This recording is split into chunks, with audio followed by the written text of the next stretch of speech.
Hello everyone, and you're watching Bitcoin Bubble news channel. My view is that Bitcoin is both technology and real money. Bitcoin is the best example of a currency losing value. Follow the changes with this chart. So if Pomp says that Bitcoin's gain will be smaller, I don't believe it. He seems to be saying that this M2 chart will flatten out or keep going down. That's not something that can be kept up. While Bitcoin is an exception, I still believe that the government cannot continue to carry such a large debt load without printing more money. Debasement of the currency is the only way to keep the paper system going.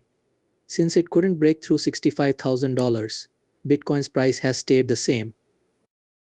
Analysts think that the hourly lows and highs will be higher, but there isn't enough momentum for a big rise.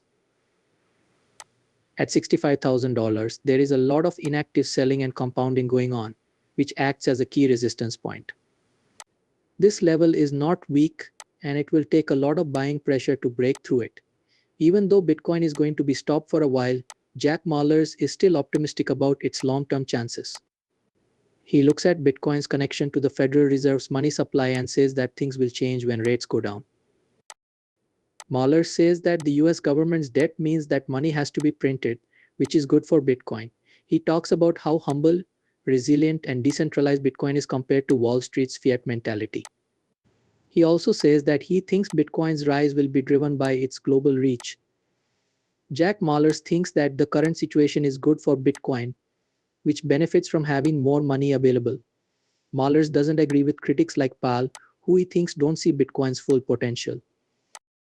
He talks about businessmen and thought leaders who didn't believe in Bitcoin at first but later adopted it because they had to for financial reasons or because they saw its value. Mallers also talks about Bitcoin's growing market participation and gives a few examples of ways to trade. Here are some clips from his most recent talk. If you like this video, please subscribe to the channel and set your alerts to receive more videos like this. Thanks. Have fun with the movie. But the M2 money quantity from the Federal Reserve is what we're all looking at. So, this is a pretty good estimate of how many dollars they're giving out. So we can see that from the time Bitcoin was created until early 2022, there was a huge bull run.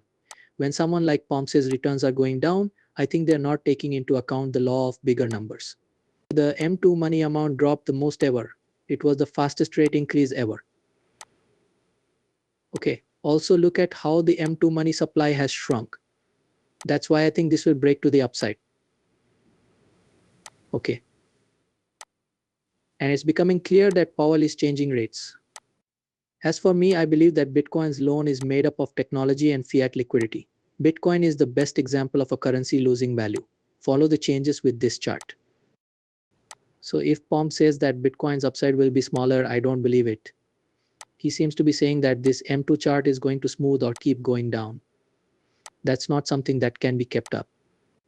Leaving Bitcoin out of the picture, I already said that I don't think this government can handle this much debt. Since money can't be printed, the only way to keep the paper system going is to keep debasing the money. One thing I will say about options is that the market should be free. That is why letting people guess more is good. The better you can find prices, the more efficiently prices work. That's why I think it's great for Bitcoin.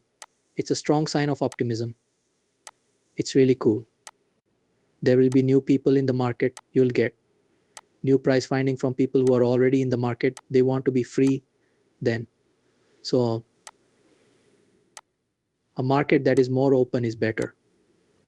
Also, Bitcoin is still being used by a wide range of market players around the world in a number of different market vehicles. There are futures, options, ETFs, spot, and P2P. So this is how evolution works. It seems like a really great idea. What does POM mean? I have no idea. I also think Bitcoin is more linked to the M2. When Bitcoin helps you, that's when you generally change your mind.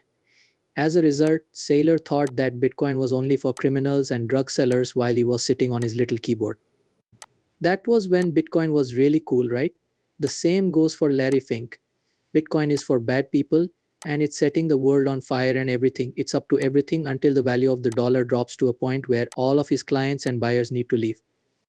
Then it's not for bad guys. It's not really setting the earth on fire. In the end, Bitcoin will help you. Saylor really didn't have any nice things to say until he saw the COVID crash and knew his company was going out of business. After that, he said some great things, the way things really were in the world before Bitcoin. You can't be told what's interesting if you're a CEO, a professor, or a leader.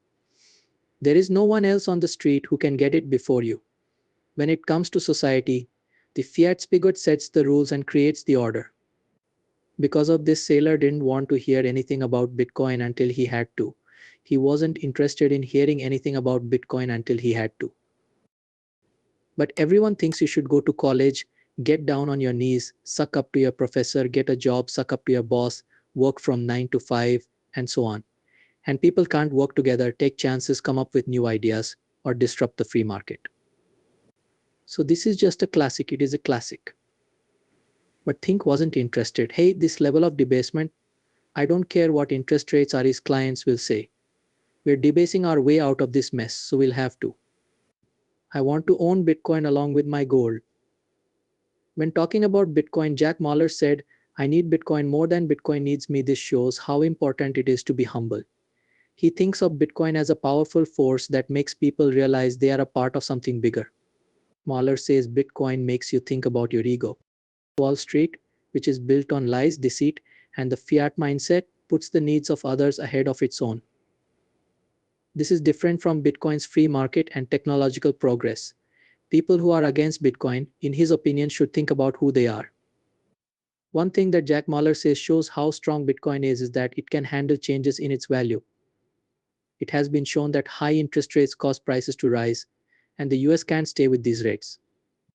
Mahler promotes Bitcoin by talking about the high debt to GDP ratio, record deficits, and the fact that currencies will always lose value. He says that Bitcoin's popularity is due to the fact that it is decentralized and scientific.